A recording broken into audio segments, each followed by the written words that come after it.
Good evening. It's Driven AF Recovery. Here we got Santino, Steven, Maddie. Tonight we're going to talk about commitment to your recovery to things in life. I'll do a quick start off like always.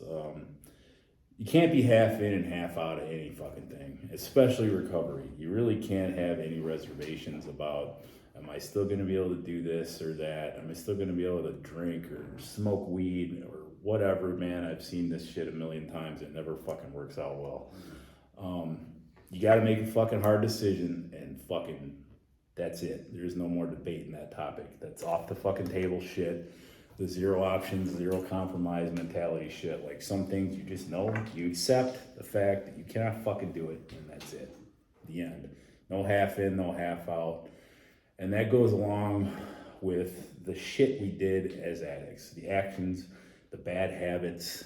We just talked about this shit in a group we did, but that shit all goes right along with the addiction and the fucking shit we do as addicts. And I've seen time and time again, and experience with myself all the times I relapsed. I didn't change the way I acted, like the fucking womanizing pot. That's part of it.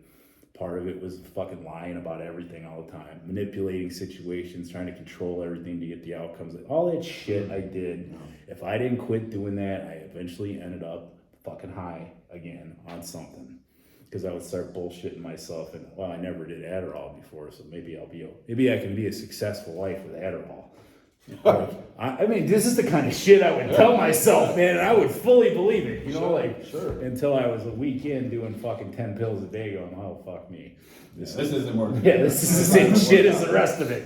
But, that's where I'm going to start off with. You guys, the initial thoughts? I know for myself, I've struggled with commitment my whole life. I never wanted to commit to anything, whether it was a job, a relationship, an appointment, a date of some sort, not even with a woman, I just mean in general.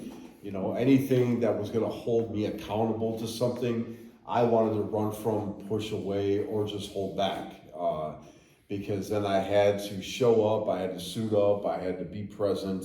And that means I had to give my time away to somebody too or something. And I never liked doing that because I always wanted to take, So, Maddie touched on it for recovery. It is pretty fatal. It is life and death. You can't be half in and half out. I am a prime example of that.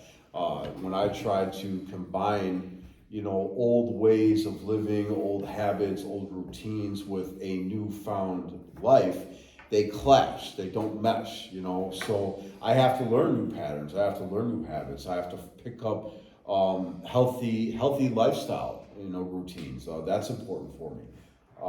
If I say I'm going to do something, I try to commit to doing it. Actually, no, I don't try, I do.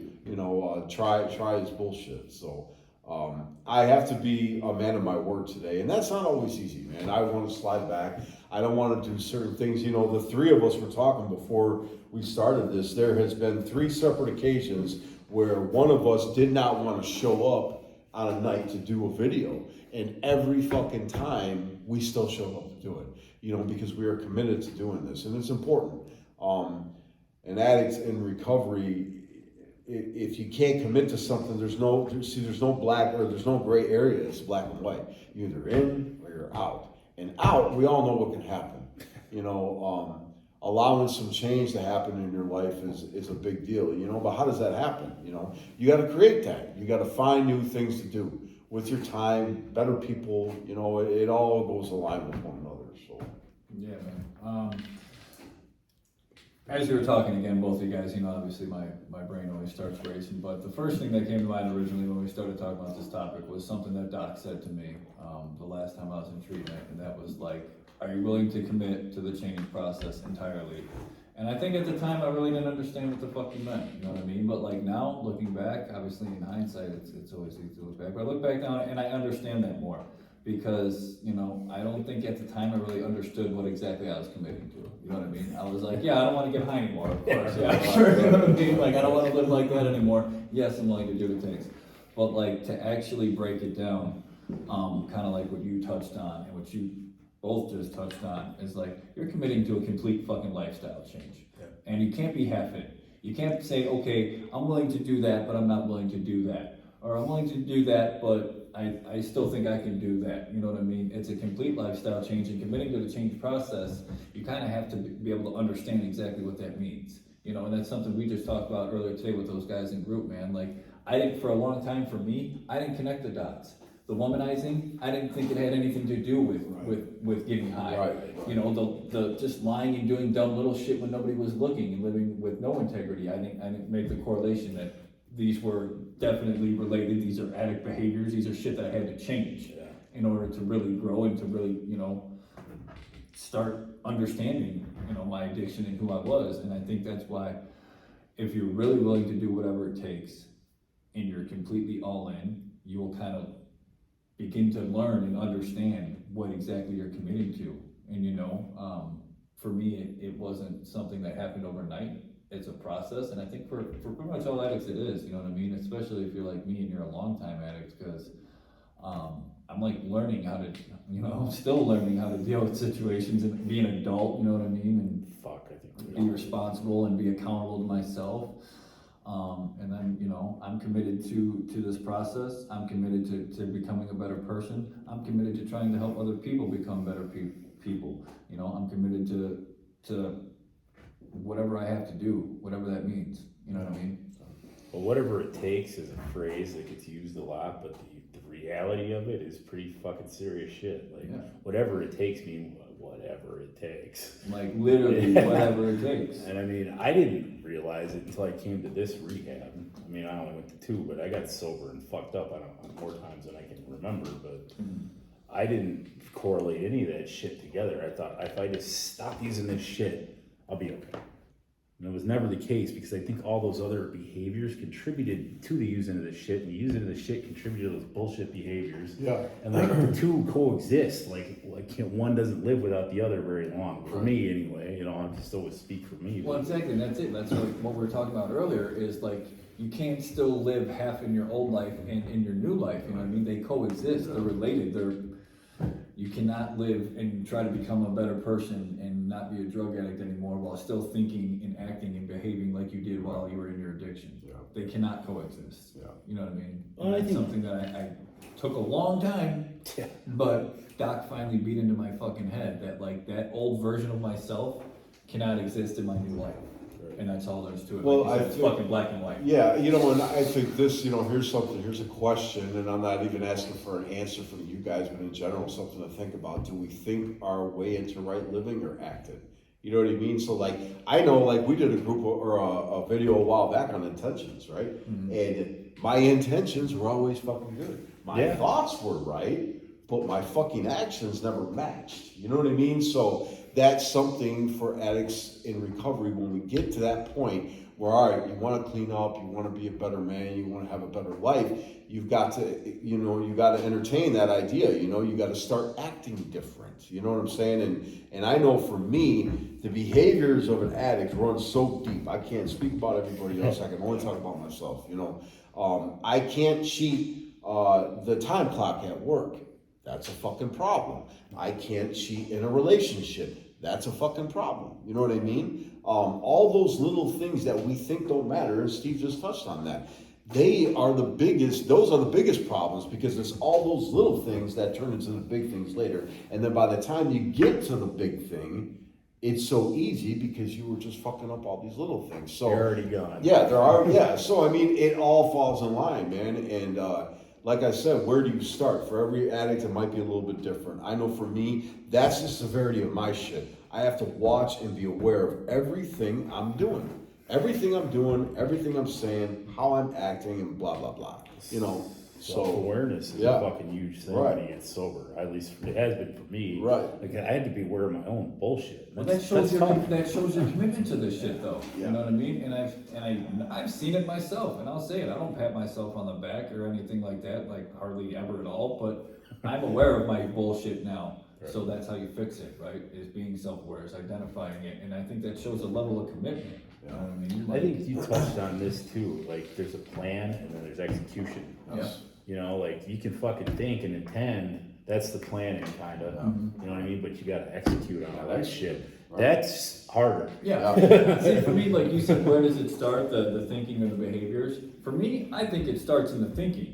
But that's the easy part for me, is to change how I think. The hard part is what you just Right, said. Is it's the the action. action. Is Sure, the action. Is sure. the executing it. You know what I mean? Sure. Because like you said, you can think all these great things and have these great intentions, but if your actions don't match them, it's never going It to don't, happen. right. So it's not going to matter. You know, so is it the thinking or the action? For me, it starts with the thinking, because that's my thinking's always been a little fucked up. Yeah. Like you said, that's just my experience.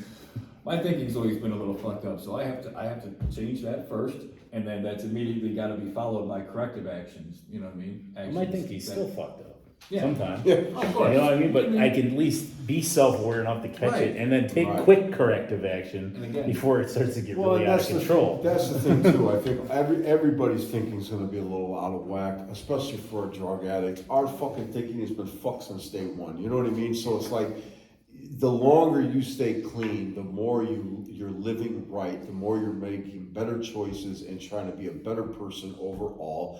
All those things get a little bit easier day to day. As you're doing that stuff, you're building different characteristics about yourself that you didn't even probably know you had. You know, and I know that is extremely fucking important for me. You know, I have to constantly try to evolve. You know, and the other thing about commitment too is like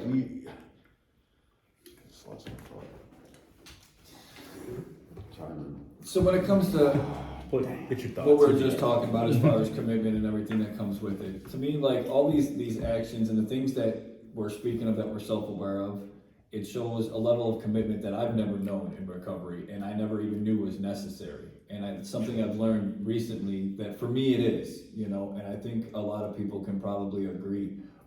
Because if you don't have the level of commitment where you're willing to change your complete way of thinking, your lifestyle, your actions, the people you surround yourself, pretty much everything. Like we've talked, like it's a scary thing to try to think like I have to change everything, but that's the commitment that recovery takes.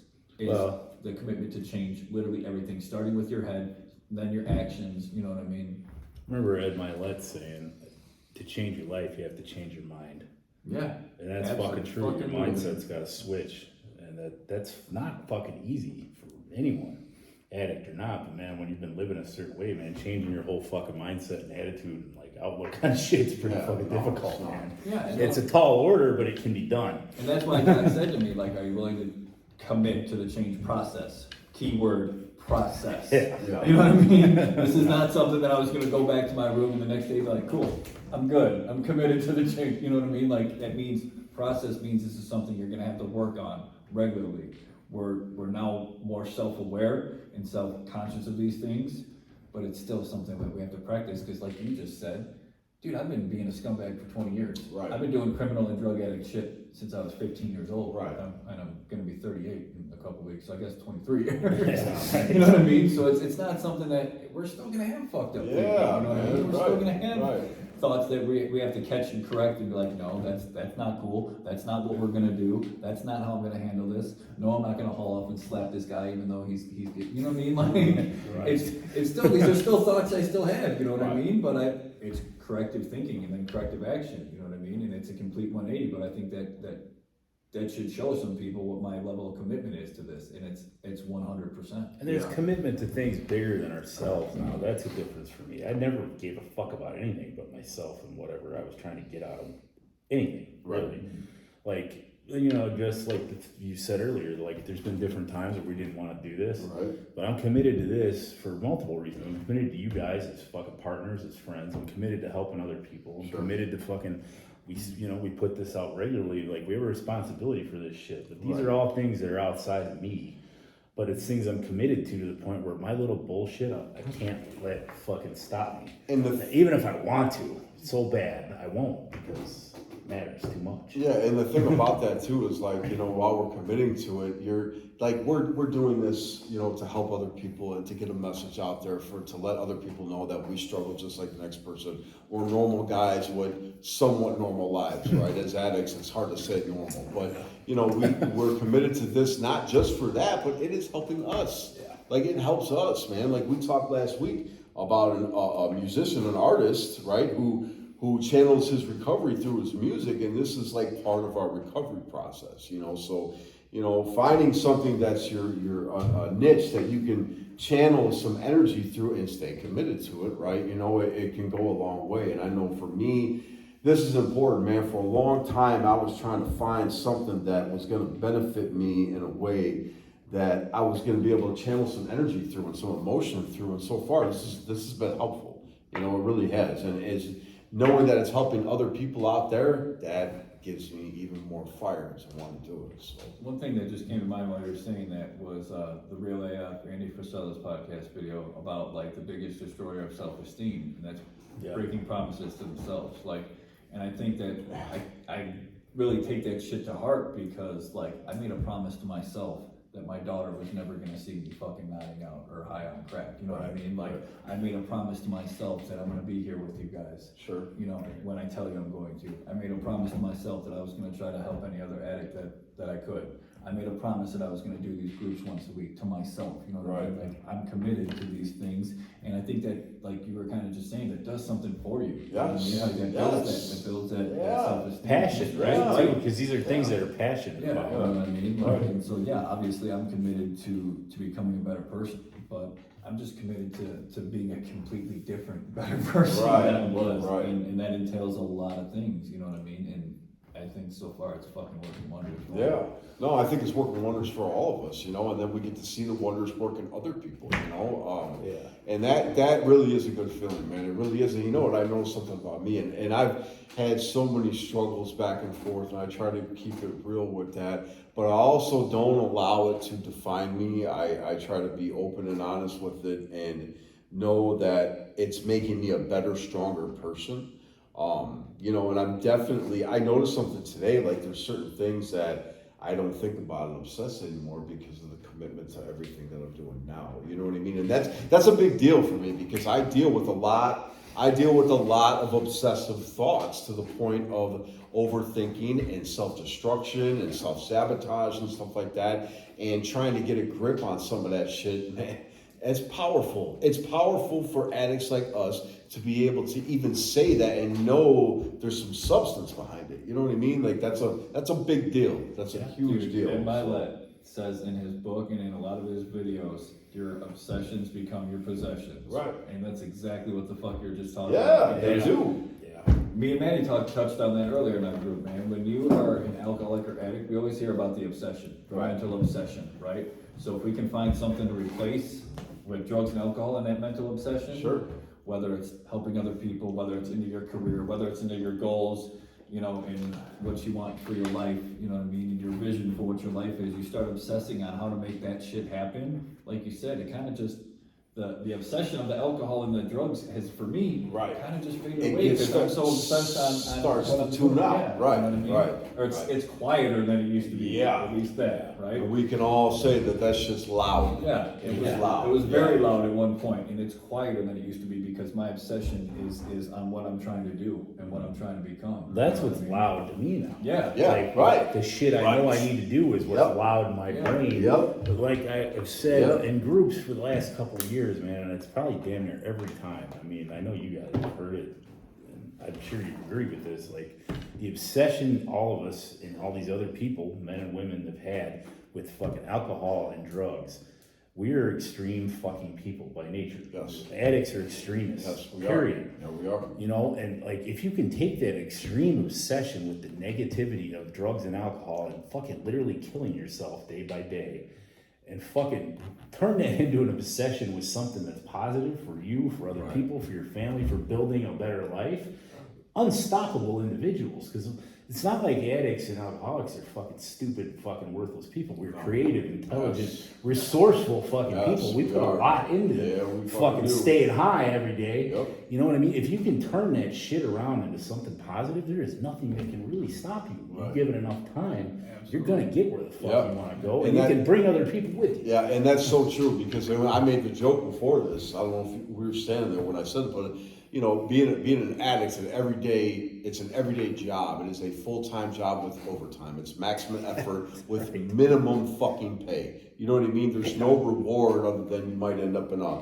hospital, you'd be lucky to live, whatever the case may Prison. be. It leaves you broke, spiritual bankrupt, and everything and so on, you know? So, yeah, if you put just half of that effort into bettering yourself, if you put half of that effort to trying to live healthier, eat better, be a better human being, being a better dad, whatever the case may be, the reward goes so far, you know, where we didn't get that while we're getting high. You know, it's not there. You want black and white, there's black and white for you at its finest, you know, so. You can have the misery or you can have the results. Right. Exactly, Yeah. and it all starts with your commitment. Are Yeah. you really Right. committed to becoming better, to living a better life, to not going back to your old life?